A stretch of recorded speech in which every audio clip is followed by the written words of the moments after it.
Kris, just a little bit about, I think it was Ryan McLeod said that the players, kind of the whole team said, let's get off to a good start tonight. Let's kind of get going early. You did that. If it was a conversation, how good does it feel that, everyone was sort of listening and thinking, let's get going in the right direction early in this one?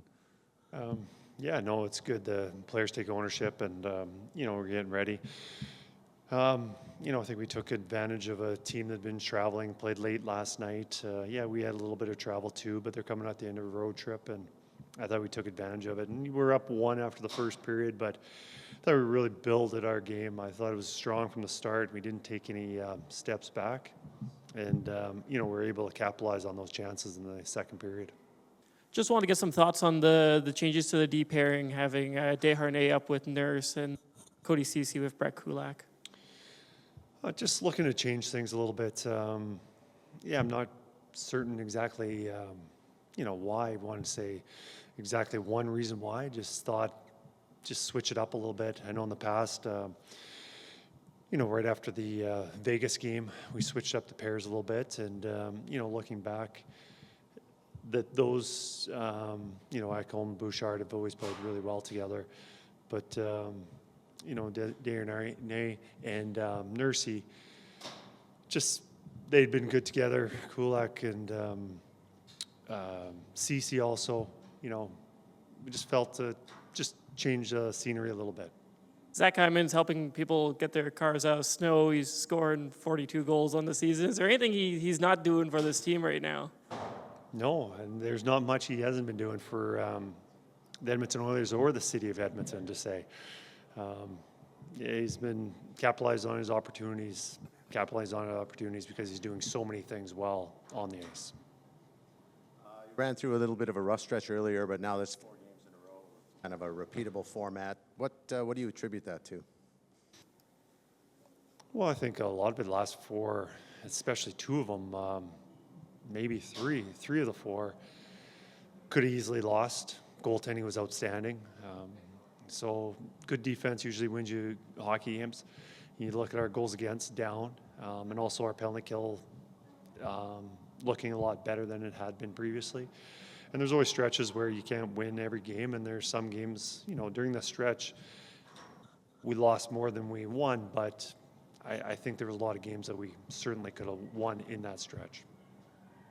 Kris, the backup goaltender role is often a thankless role, and a lot that has to be done behind the scenes. What makes Calvin Pickard such a good candidate for that role? Well, I think most important part is he's good at stopping the puck. Another one is he's a great team guy. Guys love him. He puts in extra work at practice, stays out a little bit later. And also as a backup goalie, it is also harder. You often get, sometimes you get the weaker opponent, but often what gets unrecognized is you often get the back-to-back game. You get the second game, which the team isn't going to play as well in front of you. You're traveling into a city, and just those harder assignments the backup goalie usually gets. And, he's been able to play really solid, really good for us for a very long stretch. Do you anticipate down the stretch here kind of increasing his workload? Obviously, you have more back-to-back games, but also to maybe give Stu a bit of a breather heading toward the postseason?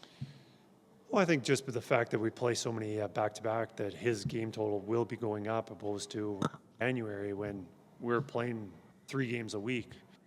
And it was easy to play Stu 2 or sometimes even 3 of those. That's easy. We have no choice. It sounds like we don't want to, but just the way the schedule is, Picks will be getting more games. And, we're okay with that, especially the way he's playing. Kris, do you have like a number that you and Dustin talk about as far as, when you look at your remaining games and say, okay, we want Stuart Skinner to finish with 57 starts, 58 starts. Is there a number where you look at to say that's ideal? We have.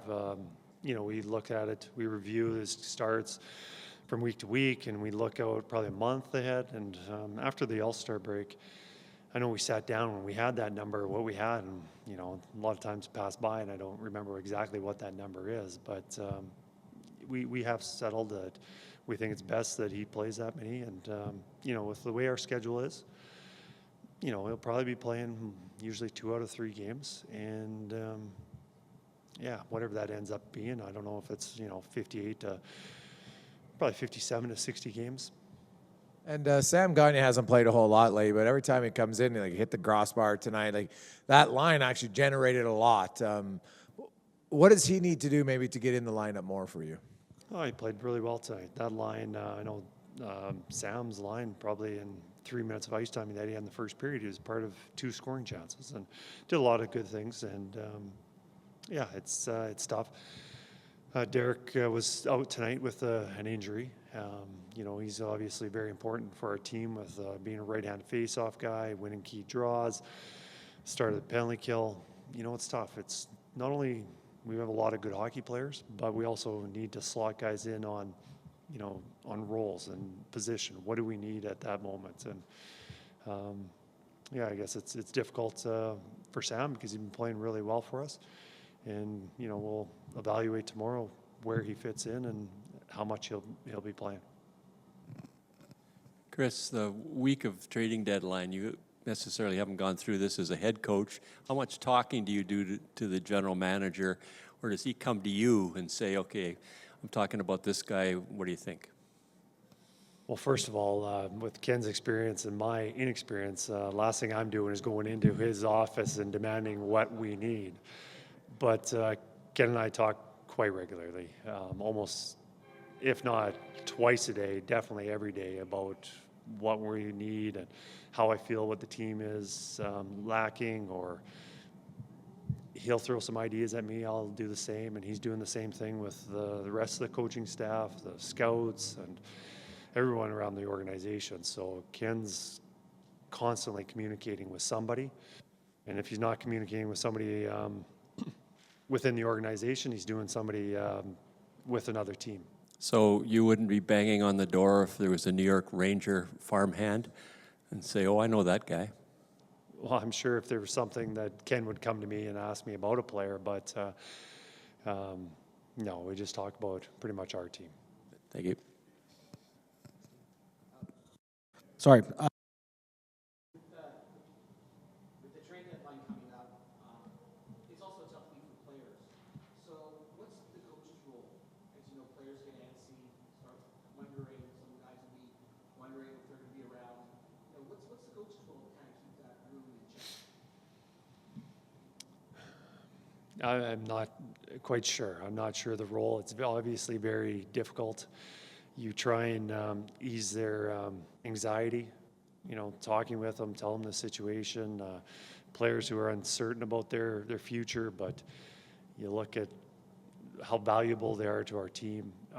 There's so much out of my control, and the last thing I want to say is tell a player something's okay when it's might not be. And but I know for the team that there's a room full of guys that I appreciate what they do, and I think we're a pretty good hockey team, and I can't imagine not having them.